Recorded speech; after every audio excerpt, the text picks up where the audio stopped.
Advocate K Anilkumar നമ്മളോടൊപ്പം ചേരുകയാണ്. ശ്രീ അനിൽകുമാർ, ഇതാ കത്തോലിക്ക സഭയുടെ തൃശൂർ അതിരൂപതയുടെ മുഖപത്രമാണ് രൂക്ഷമായ വിമർശനം BJPക്കും പ്രധാനമന്ത്രിക്കുമെതിരെ ഉയർത്തിയിരിക്കുന്നത്. മണിപ്പൂരിനെ മറന്നുകൊണ്ട് ഒരടി പോലും മുന്നോട്ട് പോകാൻ കഴിയില്ല എന്ന് കത്തോലിക്ക സഭ പറയുന്നു. ഒപ്പം തന്നെ മോദിയുടെ ഗ്യാരണ്ടി എന്ന് പറയുന്നത് അത് വെള്ളത്തിൽ വരച്ച വരയാണ്.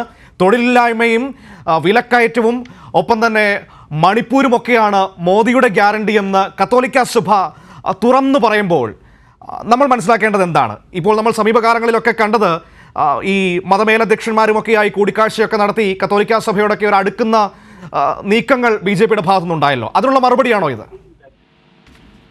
ഓരോ ഇന്ത്യക്കാരനെയും വെല്ലുവിളിക്കുന്ന ഒരു ബഡ്ജറ്റാണ് നിർമ്മല സീതാരാമൻ അവതരിപ്പിച്ചത്. നമ്മുടെ രാജ്യത്തെ ജനങ്ങളെ ബാധിക്കുന്ന ഒരു പ്രശ്നവും തങ്ങൾ ഉത്തരം പറയാൻ ഉദ്ദേശിക്കുന്നില്ല എന്ന പ്രഖ്യാപനമാണ് ഈ ബഡ്ജറ്റ്. പട്ടിണിയും വിലക്കയറ്റവും ക്രമസമാധാന തകർച്ചയും എല്ലാം ഉണ്ടെങ്കിലും ഞങ്ങൾ ഒരു വലിയ മതിൽ കെട്ടിയത് മറയ്ക്കും. രാമക്ഷേത്രം എന്ന് പറയുന്ന ഒരു വലിയ മതിലായി ഞങ്ങൾ ഉപയോഗിക്കും. സമൂഹത്തിൽ മതവിശ്വാസത്തെ മതിലായി ഉപയോഗിക്കും. ആ മതിൽ കെട്ട് ഞങ്ങൾ ഇതെല്ലാം മറച്ചിടും. ആ മറച്ചുകൊണ്ട് ഞങ്ങൾക്ക് അതിജീവിക്കാനാകും എന്ന ധിക്കാരപൂർണമായ അഹന്ത നിറഞ്ഞ നിലപാടാണ് ബഡ്ജറ്റിൽ പ്രതിഫലിച്ചത്. അത് എല്ലാ നിലയിലും ജനങ്ങൾ മനസ്സിലാക്കിക്കൊണ്ടിരിക്കുന്നു എന്നുള്ളതാണ് ഇപ്പോ അതിരൂപതയുടെ ലേഖനത്തിലൂടെ നാം തിരിച്ചറിയുന്ന കാര്യം. യഥാർത്ഥത്തിൽ സംഭവിക്കുന്നത് മണിപ്പൂരിൽ മെയ്തേ കുക്കി ജനങ്ങൾ താമസിക്കുന്ന സ്ഥലങ്ങളിൽ അതിർത്തി തീരുമാനിച്ചിരിക്കുകയാണ്. ഇന്ത്യയുടെ അന്താരാഷ്ട്ര അതിർത്തി പോലെ കുക്കികൾക്കും മെയ്തകൾക്കും ഇടയിൽ ഒരു ഇന്റർനാഷണൽ ബോർഡർ സ്ഥാപിക്കത്തക്ക വിധം വിഭജിതമായ മണിപ്പൂരിനെ മറച്ചു വെച്ചുകൊണ്ടാണ് ഉത്തരേന്ത്യൻ സംസ്ഥാനങ്ങളിൽ അല്ലെങ്കിൽ വടക്കിഴക്കൻ സംസ്ഥാനങ്ങളിൽ സമാധാനമാണ് എന്ന് രാഷ്ട്രപതിയെ കൊണ്ട് പറയിപ്പിച്ചത്. ഇതെല്ലാം ഈ സർക്കാരിന്റെ അഹന്തയാണ്. നരേന്ദ്രമോദി സർക്കാരിന്റെ ഗ്യാരണ്ടി എന്ന് പറഞ്ഞാൽ അഹന്ത ഉറപ്പാണ്, വർഗീയ കലാപം ഉറപ്പാണ്, നമ്മുടെ രാജ്യത്ത് മതവേട്ട ഉറപ്പാണ്. ഈ അഹന്തയാണ്. ഈ അഹന്തയ്ക്ക് ജനങ്ങൾ തിരിച്ചടി നൽകുമെന്നുള്ളതിന്റെ സൂചനയാണ് ഇത്തരം പ്രതിഷേധങ്ങൾ ഉയർന്നു വരുന്നത്. ഇപ്പോൾ നമ്മൾ ഈ പ്രസംഗത്തിന്റെ പശ്ചാത്തലത്തിലേക്കും ഈ ലേഖനത്തിന്റെ പശ്ചാത്തലത്തിലേക്കും വന്നാൽ, ഇപ്പോൾ നമുക്കറിയാം തൃശ്ശൂർ BJPയെ സംബന്ധിച്ച് അവർ ഏറ്റവും പ്രധാനപ്പെട്ട ഒരു സ്ഥലമായി കാണുന്ന ഇടമാണ്. അവരുടെ രീതിയിൽ പറഞ്ഞാൽ അവരുടെ A ക്ലാസ് മണ്ഡലങ്ങളിൽ ഒന്നാണ്. ആ രീതിയിലുള്ള ഇടപെടലുകൾ നടത്താൻ അവർ ശ്രമിക്കുന്നതാണ്. അതുകൊണ്ടാണല്ലോ ഇപ്പോൾ പ്രധാനമന്ത്രി അടുത്തടുത്ത് 2 തവണ തൃശ്ശൂരിൽ വരികയും ഈ പ്രസംഗമൊക്കെ നടത്തുകയും ചെയ്തത്. അങ്ങനെ ഒരു ഇടത്താണ് ഇപ്പോൾ സഭ രൂക്ഷമായ വിമർശനം മുന്നോട്ട് വയ്ക്കുന്നത്. ഇപ്പോൾ സുരേഷ് ഗോപി മാതാവിന് കിരീടം വയ്ക്കാൻ പോയ സംഭവം നമുക്കറിയാം. നിങ്ങൾ ഈ എന്തൊക്കെ കാണിച്ചാലും നിങ്ങൾ ജനങ്ങളുടെ മുൻപിലേക്ക് വരുമ്പോൾ മണിപ്പൂർ വിഷയം ഞങ്ങൾ ചോദിക്കും, വിലക്കയറ്റത്തെക്കുറിച്ച് ഞങ്ങൾ ചോദിക്കും, തൊഴിലില്ലായ്മയെക്കുറിച്ച് ഞങ്ങൾ ചോദിക്കുമെന്ന് സഭ വ്യക്തമായൊരു മറുപടി BJPക്ക് നൽകുമ്പോൾ ഈ സമീപ രാഷ്ട്രീയ സംഭവ വികാസങ്ങളുടെ അടിസ്ഥാനത്തിൽ അതിനെ വിലയിരുത്തേണ്ടത് എങ്ങനെയാണ്? ഇത്രയും നാളും ഭയപ്പെട്ട് ജീവിച്ച മനുഷ്യർ ഇനി ഭയപ്പെട്ട് ജീവിക്കാൻ തയ്യാറല്ല എന്നുള്ളതാണ് സമൂഹത്തിലെ മനുഷ്യർ ആത്മാഭിമാനമുള്ളവർ പ്രതികരിക്കാൻ ശ്രമിക്കുന്നത്. അതിൽ ക്രൈസ്തവ സഭയുടെ പാരമ്പര്യം തന്നെ ഇപ്രകാരമുള്ള സഹനങ്ങളുടെ പാതയിൽ മുന്നോട്ട് പോയൊരു അനുഭവമാണ്. യേശുദേവന്റെ പാരമ്പര്യം അതാണ്. അതിനുശേഷം നമ്മൾ കാണുന്നത് AD 312 വരെ വേട്ടയാടപ്പെട്ട മതമാണ് ക്രിസ്തുമതം. സ്വാഭാവികമായും വേട്ട എന്ന് പറയുന്നത് അവർക്ക് പുത്തരിയല്ല, വേട്ടയാടപ്പെട്ടവർ കൂടിയാണ്. അതുകൊണ്ട് തന്നെ ഇന്നത്തെ ഇന്ത്യൻ രാഷ്ട്രീയ സാഹചര്യത്തിൽ നിശബ്ദമായിരുന്നാൽ അത് ഒരു തരത്തിലും നിങ്ങൾക്ക് പൊരുത്തപ്പെടാനാവില്ല എന്ന സ്വയം ബോധ്യത്തിന്റെ ഭാഗമാണ്. ഈ സർക്കാരിനോട് വിശ്വസ്തമായിരിക്കാൻ ആർക്കുമാവില്ല.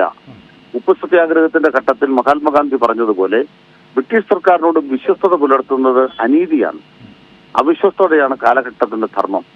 നരേന്ദ്രമോദി സർക്കാരിനോട് അവിശ്വസ്തതയാണ് ഞങ്ങളുടെ ധർമ്മമെന്ന് സഭയുടെ മുഖപത്രം പറയുമ്പോൾ അത് ഉചിതമായ വായന ആവശ്യപ്പെടുന്നു. അത് ഒരു നിലപാട് തന്നെയാണ്. അത് സമൂഹം തിരിച്ചറിയുന്നുണ്ട്. Okay, thank you. വളരെയധികം നന്ദി ശ്രീ അനിൽകുമാർ പ്രതികരിച്ചതിന്.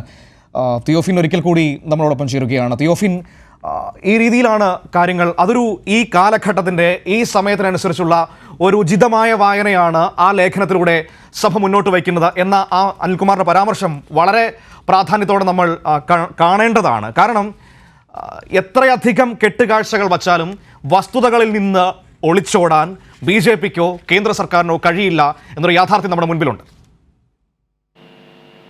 തീർച്ചയായും മനോ, അത്തരത്തിലുള്ള അല്ലെങ്കിൽ അതാണ് നമുക്ക് എടുത്തു പറയേണ്ടത്. അതായത് കഴിഞ്ഞ ലേഖനം ഏതാനും മാസങ്ങൾ കൊണ്ടുവന്ന് നമ്മുടെ മറക്കില്ല മണിക്കൂർ എന്ന ലേഖനത്തിലെ ഒരു വാചകം ഞാൻ സൂചിപ്പിച്ചിരുന്നു.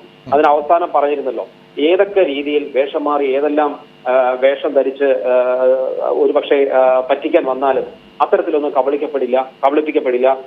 തനി നിറം ജനങ്ങൾ തിരിച്ചറിയുക തന്നെ ചെയ്യും. അല്ലെങ്കിൽ ഈ വേഷത്തിന് പിന്നിൽ മറഞ്ഞിരിക്കുന്ന വേഷങ്ങൾക്ക് പിന്നിൽ ആരാണെന്ന കാര്യം ജനങ്ങൾ തിരിച്ചറിയും എന്ന ഒരു സൂചന ആ ലേഖനത്തിലുണ്ടായിരുന്നു, ആ മറക്കില്ല മണിക്കൂർ എന്ന ലേഖനത്തിൽ. അത് വ്യക്തമാകുന്നു, അല്ലെങ്കിൽ അത് ബോധ്യപ്പെടുത്തുക എന്നതുകൂടി ഈ ലേഖനത്തിന് പിന്നിലുണ്ട്. എന്തായാലും പരസ്യങ്ങളോ PR വർക്കുകളോ കൊണ്ടൊന്നും ജനങ്ങളെ കബളിപ്പിക്കാൻ കഴിയില്ല എന്നും സൂചിപ്പിക്കുന്നുണ്ട്. സാധാരണക്കാർ ഇത്തരത്തിലുള്ള കാര്യങ്ങൾ അല്ലെങ്കിൽ ഇത്തരത്തിലുള്ള പ്രചരണങ്ങൾ നടത്തിയാലും എന്തെല്ലാം അവകാശവാദങ്ങൾ നടത്തിയാലും സാധാരണക്കാർ ഇവരെ സംശയിക്കുന്നതിന് കാരണം ഈ പല കാര്യങ്ങൾ ഒരുപക്ഷെ ഇന്ത്യ പുരോഗമിക്കുന്നു എന്നെല്ലാം പറയുമ്പോഴും പട്ടിണിയുടെ സൂചികയിൽ നാം മുന്നോട്ട് പോവുകയാണ്. ഈ തൊഴിലില്ലായ്മ വർദ്ധിക്കുന്നു. നമ്മൾ ഇത്തരം പ്രയാസങ്ങളിലെല്ലാം അനുഭവിച്ച് കുഴങ്ങുകയാണ്. പാചകവാത സബ്സിഡി എടുത്തു കളഞ്ഞു. അങ്ങനെ ഒരു പക്ഷേ BJP ജനദ്രോഹപരമായ എന്തെല്ലാം കാര്യങ്ങൾ, സാധാരണക്കാരന് ദോഷകരമായ രീതിയിൽ എന്തെല്ലാം കാര്യങ്ങൾ ഇതിനിടെ ചെയ്തിട്ടുണ്ടോ, ഇതെല്ലാം ഈ ഭരണകാലത്തുണ്ടായ കാര്യങ്ങളെല്ലാം അക്കമിട്ട് നിരത്തി ഈ ലേഖനത്തിൽ പറയുന്നുണ്ട്. ഒരുപക്ഷെ ഒരുപാട് വലിയ ലേഖനമല്ലെങ്കിൽ പോലും ശരി, കാര്യങ്ങൾ വ്യക്തമാണ്. ഏതായാലും സഭ അവരുടെ നിലപാട് ആ ലേഖനത്തിലൂടെ തന്നെ പറഞ്ഞു വെക്കുന്നുണ്ട്. അതൊരു എഡിറ്റോറിയൽ ലേഖനമല്ല, പക്ഷേ സഭയുടെ മുഖപത്രത്തിൽ അത്തരത്തിലുള്ള ലേഖനം വരിക എന്ന് പറയുമ്പോൾ സ്വാഭാവികമായും അത് സഭയോട് തന്നെ ചേർത്ത് നിർത്തി വായിക്കേണ്ടതാണ്. ആ രീതിയിൽ ഉചിതമായൊരു വായന ആ ലേഖനത്തിന് ആവശ്യവുമാണ്. വിവരങ്ങളാണ് തിയോഫിൻ തൃശ്ശൂരിൽ നിന്ന് നൽകിയത്. അതിന് പ്രതികരിച്ച അഡ്വക്കേറ്റ് കെ അനിൽകുമാർ, വളരെയധികം നന്ദി.